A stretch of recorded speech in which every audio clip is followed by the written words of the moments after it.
Voilà, mon lieutenant, nous assistons à passage d'avion de chasse. Effectivement, on assiste à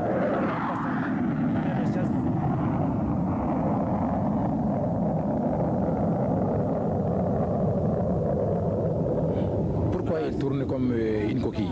Il tourne puisque ce sont des figures de combat, si vous voulez. C'est plus précisément, ce sont des figures tactiques. Il va déclencher.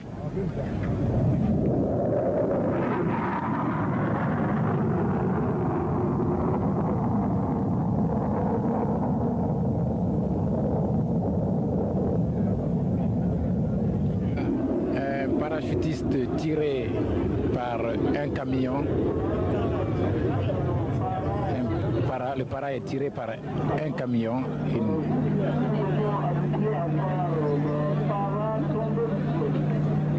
Voilà, il se maintient. C'est une innovation dans ce défilé. Une grande corde. Le parachutiste tient 2 drapeaux. Il est tiré par un camion et il passe au-dessus de nos têtes. On est habitué à voir les parachutistes descendre du ciel, mais pas tirés par des cordes. C'est une innovation.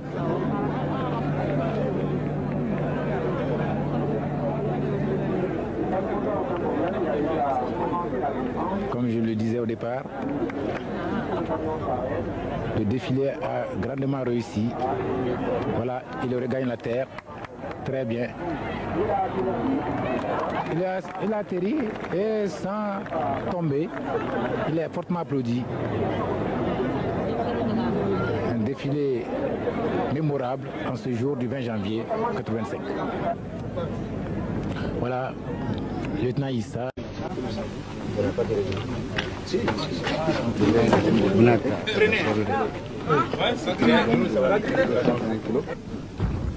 Donc il monte la bombe comme ça, quoi. Oui. Des bombes de 100 kg, de 150 kg. C'est une bombe de 250 kg incendiaire qui est en train d'être montée. C'est-à-dire qu'elle peut brûler combien d'hectares, par exemple? Elle peut brûler et détruire dans un rayon de 500 mètres. C'était prévu pour le 27? Affirmatif. Pour le 27. Dans combien de localités, par exemple? Sur 4 objectifs militaires. Lesquels? Des objectifs militaires situés à Dédougou, Tougan, Nouna, Djibasso. Et Djibasso.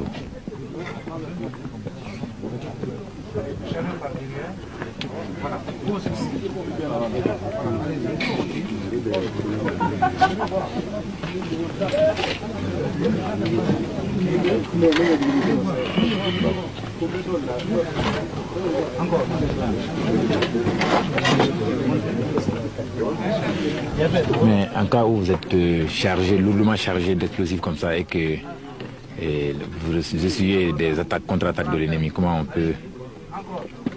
on s'y prend? Contre-attaque, il s'agit de savoir quelle contre-attaque. Si c'est la DCA ennemie qui court l'objectif assigné, ou si c'est d'autres chasseurs de l'ennemi qui sont envoyés pour nous intercepter, les cas sont différents. Et si c'est la DCA, par exemple, c'est ce qui est plus connu, par exemple, du grand public. Si c'est la DCA, comment on fait? La DCA, nous nous référons généralement aux renseignements.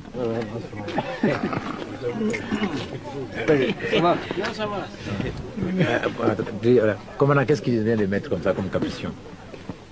Les détonateurs. C'est-à-dire? c'est-à-dire l'élément qui permet l'explosion de la bombe au contact du sol ou au contact de l'objectif. Même au sol, la manipulation elle semble dangereuse. Même au sol. Oui, nous prenons les précautions d'usage pour que le personnel soit à l'abri des fautes du personnel. Le pilote vient faire la vérification externe de l'avion. Oui. Et si tout est dans les normes, il signe le carnet et il prend l'avion à son compte. Il devient responsable de sa vie. Il devient responsable de sa vie.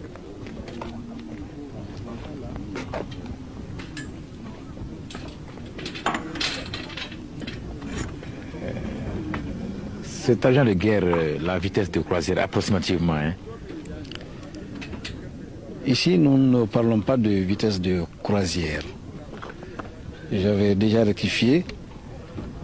Il y a des vitesses de convoyage qui diffèrent selon les altitudes. Selon les altitudes, nous prenons la vitesse la plus économique.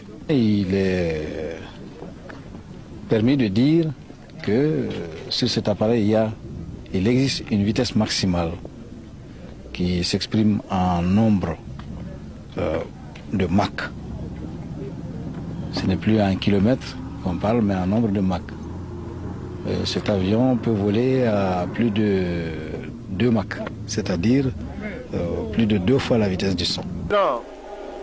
Le transport peuvent également assurer la protection et dans toutes les directions.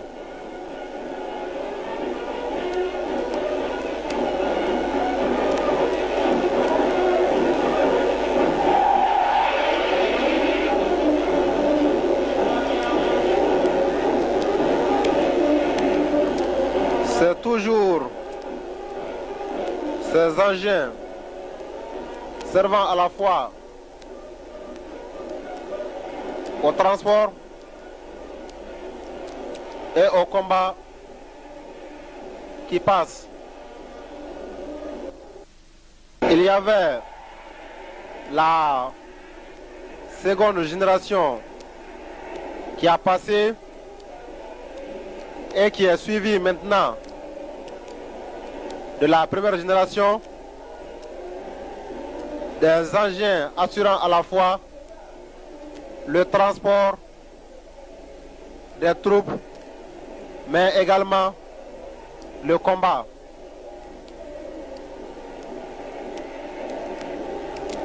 Cette première génération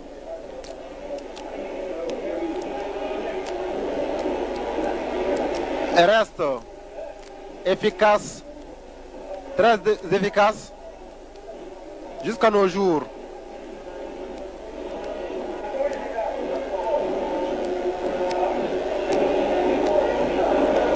Nous voyons maintenant une autre unité dotée de chars. Ces chars pouvant détruire les chars ennemis, les fortifications et le personnel.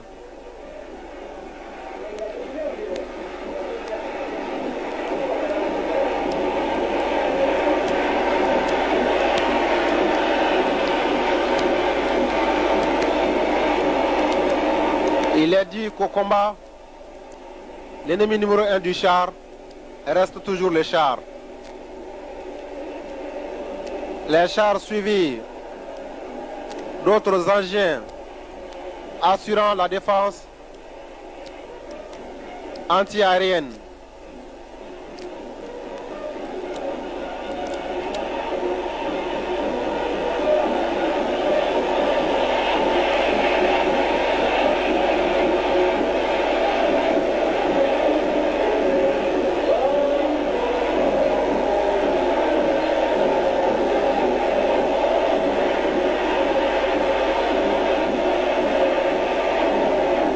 Ces engins de défense anti-aérienne sont effectivement de la toute dernière génération,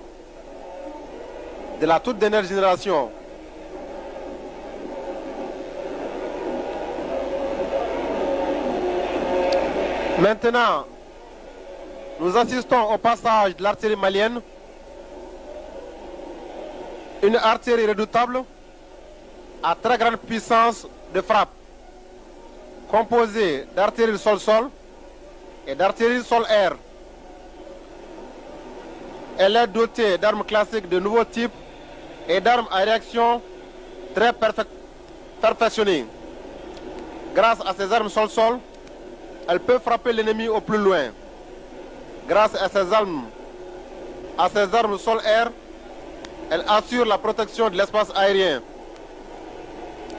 avec précision contre les aéronefs ennemis, n'importe quel aéronef connu de nos jours, quelle que soit sa rapidité, quelle que soit sa vitesse. Dotée de véhicules de combat et d'armes modernes, notre artillerie est l'arme de l'assurance. Pour preuve, cette unité qui passe en ce moment, grâce à sa longue portée de tir et sa haute capacité manœuvrière, peut produire un effet démoralisant et très impressionnant sur l'ennemi. Ces engins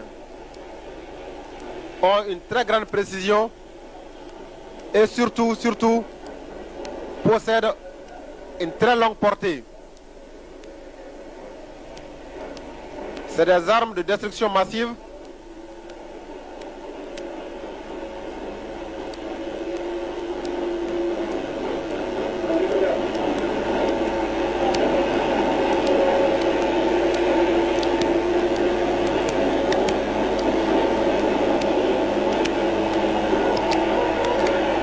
Une autre unité passe maintenant,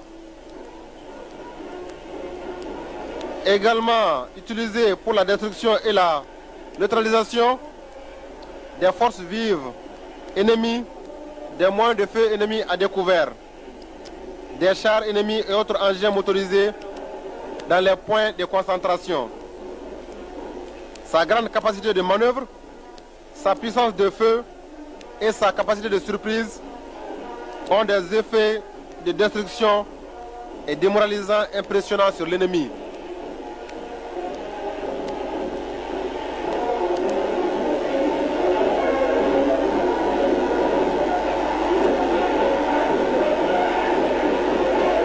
Engins de destruction massive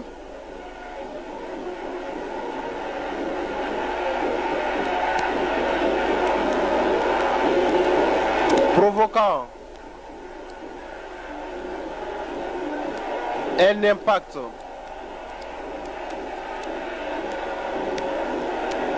sûrement démoralisant sur l'ennemi.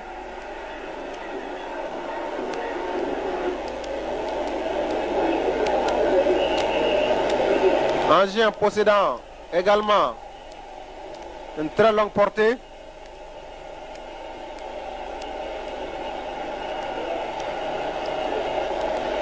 Engin très précis.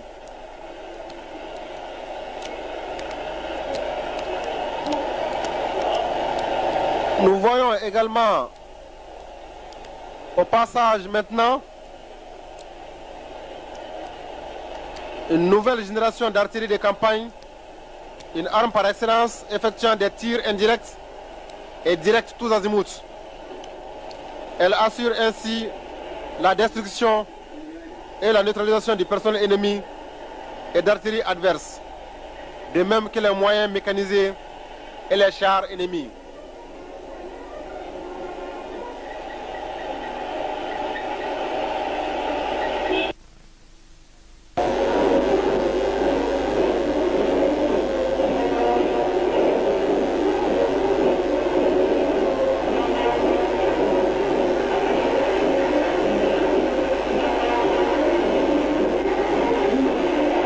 C'est toujours l'artillerie malienne qui fait son passage.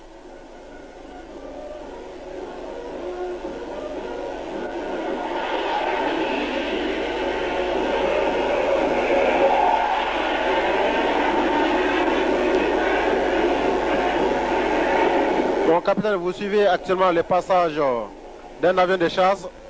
Vous en direz mieux.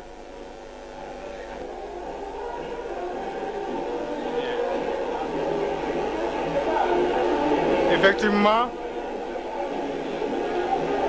s'agit du passage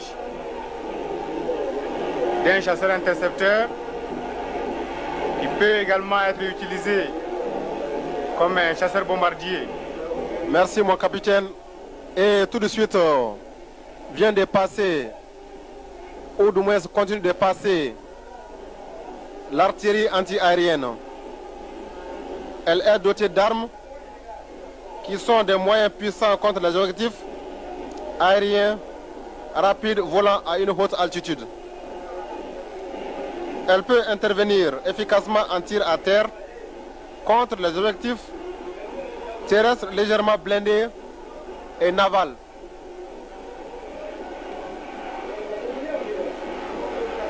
Contribue efficacement à la défense anti-aérienne conçue pour détruire un ennemi recherchant la surprise à très grande vitesse et à très basse altitude.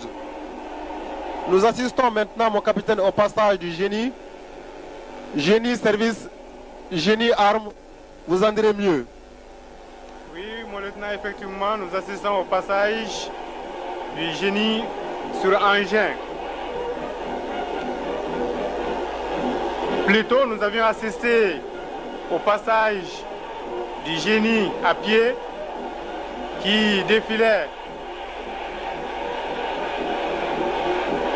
en compagnie de l'infanterie à pied. Oui, il s'agit d'un génie arme et d'un génie service.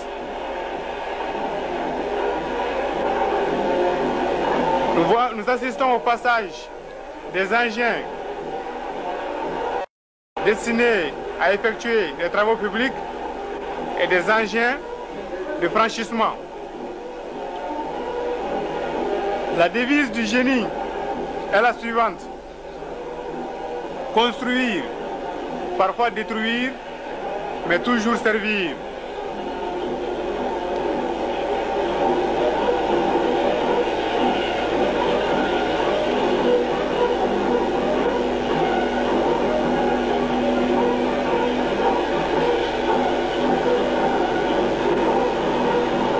Actuellement, nous assistons au passage du groupement de défense anti-aérienne. Il s'agit là d'une arme dotée d'engins anti-aériens qui part du sol à destination des objectifs aériens, d'où son appellation d'engin sol-air. En effet, le combat anti-aérien est l'action des unités de missiles sol-air et des troupes radiotechniques de la défense anti-aérienne. Coordonnées d'après l'objectif, le lieu et le temps, il détruit l'ennemi aérien soit indépendamment, soit en coopération avec l'aviation de chasse. Le groupe de missiles sol-air est une arme collective de défense anti-aérienne très moderne. Oui, mon lieutenant, le meilleur ennemi de l'avion, c'est l'avion lui-même. Mais comme je le disais tantôt, les progrès des sciences et de la technique, l'évolution de l'arme militaire, aussi bien que le changement des caractéristiques des objectifs, ont permis la mise au point de ces engins qui sont capables, autant que les avions eux-mêmes,